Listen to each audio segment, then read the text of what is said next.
Halo Sobat Milenial dan Gen Z, ketemu lagi sama saya Fadli di program Overheat. Dan di sebelah saya saat ini sudah ada premium SUV terbaru dari Mazda, yaitu Mazda CX-80.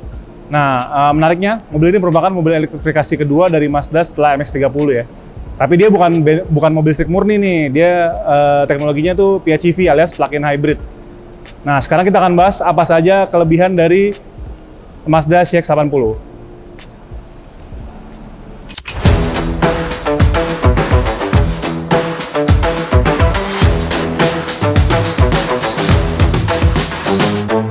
Oke, sekarang kita bahas dari tampangnya dulu nih. Jadi Mazda CX-80 ini tampangnya, kalau teman-teman ingat, mirip banget sama CX-60 ya, yang versi 5-seater dari SUV Mazda. Nah, dia di depan ada grill yang bentuknya vertikal gini. Terus di sana tuh ada yang unik tuh, ada kayak garis 3 gitu. Itu disebutnya kayak insignia, alias kalau teman-teman ingat di jas-jas, biasanya jas-jas orang-orang yang rapi-rapi gitu ada kayak apa sih, tanda-tanda di sini nih, yang di sini. Jadi terkesannya tuh premium SUV banget. Di bagian tengah logo Mazdanya dia udah rata ya, karena itu sekaligus jadi radarnya Mazda untuk cruise control dan fitur ADAS lainnya. Ke bawah kita lihat tampilannya dia lebih sporty karena dia ini tipenya yang Kuro. Jadi Mazda CX-80 ada yang Kuro dan juga ada yang Elite. Nah, ini yang kita bawa ini yang Kuro. Kalau yang Kuro, dia ada beberapa aksen berwarna hitam ya. Ya di sini warna hitam, terus di pelek nanti kita lihat warna hitam juga, sama di spion dia warna hitam. Sekarang kita akan lanjut ke bagian sampingnya.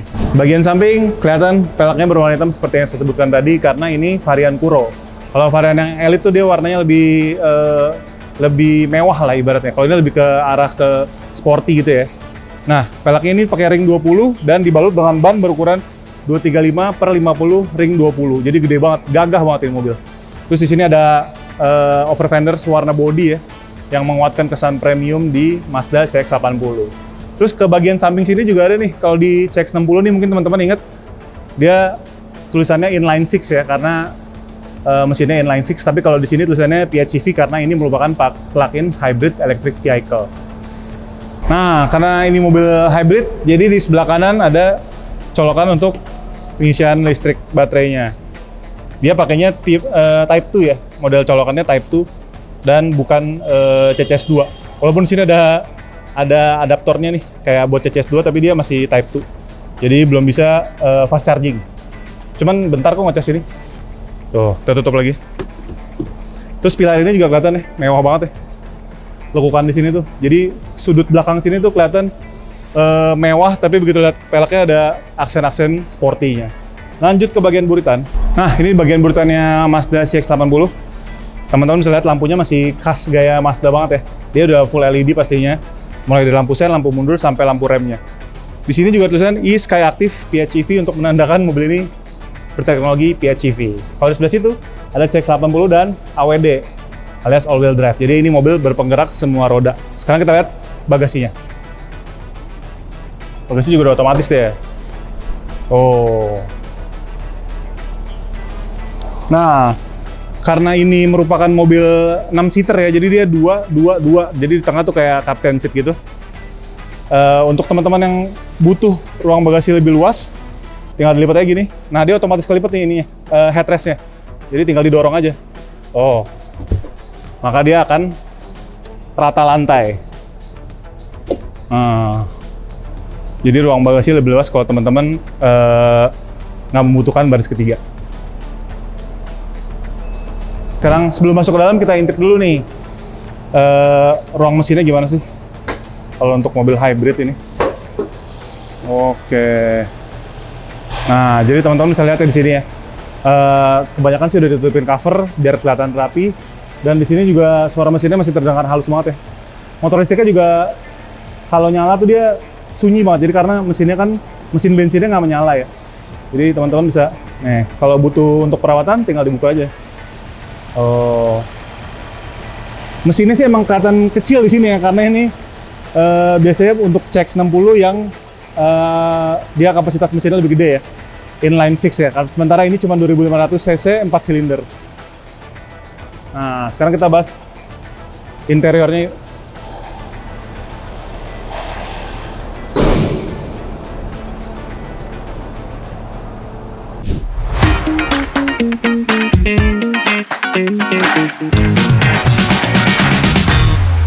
teman-teman, sekarang saya sudah ada di dalam interior dari Mazda CX-80. Interiornya sekilas tuh mengingatkan sama CX-60 ya, kayak model setirnya, terus head unitnya, sama si panel meternya nih, panel instrumennya. Nah sekarang kita lihat di sini, di tengah tuh ada head unit yang bentuknya tuh slim gitu ya. Terus dia sudah bisa terkoneksi dengan smartphone, baik Android Auto maupun Apple CarPlay. Kalau untuk si panel instrumen di sini, dia udah full digital layar TFT dengan informasi yang super lengkap nih. Mulai dari konsumsi bahan bakar, sisa bensin, sisa baterai, di sini tersedia semua ya. Nah, yang saya suka dari interior Mazda CX-80 ini, dia tuh masih banyak tombol-tombol. Jadi ini yang juga jadi pro kontra nih. Coba teman-teman komen, lebih suka interior yang banyak tombolnya seperti Mazda gini atau yang minimalis alias semua pengaturan dari head unit. Komen di bawah ya. Nah, untuk pengaturan AC juga di sini sudah full digital. Tuh di sini ada, dan tombolnya banyak banget nih. Mulai dari pengaturan AC depan, AC belakang juga bisa diatur dari kontrol yang di tengah ini ya. Terus tadi setirnya sudah full elektrik. Tuh. Enak banget. Dan di tengah sini juga ada beberapa fitur untuk pengemudi maupun penumpang depan. Mulai dari wireless charger di sini ada, terus ada port untuk lighter yang bisa digunakan untuk colokan USB. Terus di sini ada 2 buah cup holder dan ada untuk pengaturan mode berkendara nih. Jadi si CX-80 ini punya 4 mode berkendara, yaitu Sport, Normal, EV, dan juga Off-road. Nah kalau EV tuh teman-teman jadi nggak pakai mesin bensin sama sekali ya, full elektrik, jadi bebas emisi. Dan dia jarak tempuhnya tuh 60 km kalau baterainya penuh. Gitu.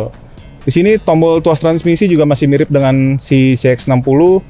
Dan panel instrumen, bukan panel instrumen, head unitnya ini belum layar sentuh ya teman-teman. Jadi teman-teman tuh mengaturnya dari knop yang ada di tengah sini nih. Sebelahnya ada parking elektrik, ada auto hold, pengaturan volume, terus di sini juga ada armrest yang bisa dibuka. Nah, armrest ini ada menyediakan 2 buah colokan USB Type-C dan kompartemen yang ukurannya tidak terlalu besar, tapi cukup untuk menyimpan barang-barang seperti handphone mungkin ya di sini ya, karena dia udah ada pelindungnya di bawahnya nih, jadi nggak kasar gitu, nggak keras. Oke, nah untuk pengaturan jok juga dia sudah full elektrik, baik penumpang depan maupun pengemudi ya. Tuh, pengaturan elektrik. Dan di sini sudah tersedia ventilated seat ya. Jadi teman-teman bisa memanaskan bangku maupun mendinginkan bangku ini. Walaupun belum ada fitur pijitnya sih. Gitu. Oke, sekarang kita bahas ke baris kedua. Oke, sekarang kita coba duduk di jok baris kedua Mazda CX-80. Tadi saya lupa mention kalau di atap ini ada panoramic sunroof yang bisa dibuka, jadi menambah kesan premium sekaligus membuat interior tuh terasa lebih lega ya. Walaupun ini AC juga udah lega sih ini. Ini posisi berkendara saya tadi, dan saya masih ada 4-5 jari di sini jaraknya. Headroom juga, ya headroom nggak terlalu banyak sih emang, karena dia modelnya kan agak landai ya ke belakang. Ini masih 3-4 jari lah. Nah, teman-teman lihat nih di sini. Kompartemennya sama kayak di depan, cuman dia lebih dalam di sini. Dan ini nggak ada colokan USB di dalam sini. Ada 2 buah cup holder. Jadi emang ini bangku tuh benar-benar buat yang mau duduk nyaman aja ya, nggak bisa bertiga gitu di baris kedua. Jadi cuma bisa berdua. Modelnya captain seat. Terus di depan di konsol tengah maksud saya, penumpang baris kedua mendapatkan 2 buah kisi-kisi AC nih. 2 buah kisi-kisi AC lengkap dengan pengaturannya nih. Pengaturannya juga udah digital nih. Terus ada juga ventilated seat juga sama, pemanas bangku juga ada. Pengaturan blower juga ada, dan dapat 2 buah charger USB Type-C. Selain itu kompartemen lainnya sih ada di sini di depan nih, di belakang jok pengemudi dan penumpang depan. Terus di sini ada beberapa kompartemen kecil untuk menaruh minuman. Gitu teman-teman. Kalau untuk baris ketiga juga sama ya, dia dapat masing-masing dapat USB Type-C tuh. Di pilar sana 1, di pilar sini 1. Jadi kenyamanan emang dipikirin banget sama Mazda. Nah terus untuk privacy nih ya, walaupun kaca film udah gelap ini, teman-teman juga penumpang baris kedua dapat ini nih, semacam tirai penutup ini ya. Tuh, jadi privacy lebih terjaga nih. Di kanan kiri ada nih. Kalau di depan nggak ada ya. Gitu. Sekarang kita coba nyetir yuk. Si Mazda CX-80 gimana sih rasanya?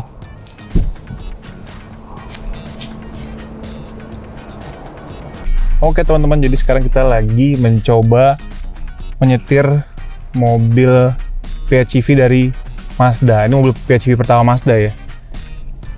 Mobil ini tuh dilengkapi dengan mesin 2500 cc 4 silinder dengan tenaga 191 PS dan torsi maksimum dia tuh di 261. Nah, mesinnya itu dikawinkan dengan motor listrik. Motor listriknya itu bertenaga 175 PS dan juga torsinya 270 Nm. Kalau untuk baterainya dia sebenarnya nggak terlalu gede ya. Dia itu cuma 17,8 kWh. Jadi dengan baterai tersebut mobil ini tuh bisa menempuh jarak hingga 60 km dalam kondisi full listrik. Jadi tanpa emisi sama sekali. Dan itu bisa dipilih dari mode berkendara di sini nih, di konsol bawah, di mid drive. Jadi kalau teman-teman jarak misalkan mau rumah ke kantor cuman 20 km, pulang pergi, ya berarti bisa beberapa hari baru mengecas lagi dengan kondisi full listrik gitu. Tapi kalau kombinasi ya, tenaga efisiensi bahan bakar menurut saya ini lumayan bagus nih mobil. Untuk harian saya pakai keliling Jakarta dan sekitarnya, dia itu dapat di angka 11,3 km per liter. Itu lumayan banget untuk mobil sebongsor ini gitu kan hitungannya. Untuk ngecasnya dia cuma bisa pakai yang AC ya, tipenya tipe AC. Chargernya Type 2 jadinya, belum bisa yang fast charging. Dan lama pengecasannya itu kemarin saya sekitar 1 jam 40 menit lah. Kalau pakai yang AC dengan dari 0 sampai 80% gitu. Lumayan lama emang ngecasnya, cuman balik lagi untuk mobil sebesar ini tenaga yang dihasilkan juga besar, efisiensi bahan bakar menurut saya cukup bagus, dan kemungkinan besar kalau dipakai keluar kota akan lebih irit lagi ya, mungkin bisa 13-14 km per liter. Untuk pengendalian juga khas dengan Mazda, khas mobil-mobil Mazda maksud saya. Dia itu pengendaliannya presisi, fun to drive, dan juga nyaman.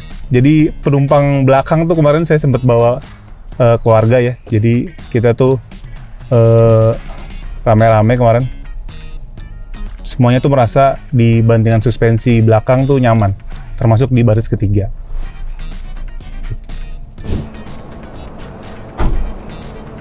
Jadi itu tadi review off-road kali ini soal Mazda CX-80. Kalau teman-teman tertarik bisa membawa pulang mobilnya dengan harga 1,199.900 alias 1,2 miliar lah ya on the road Jakarta. Kalau begitu sekian video kali ini, sampai ketemu di video selanjutnya.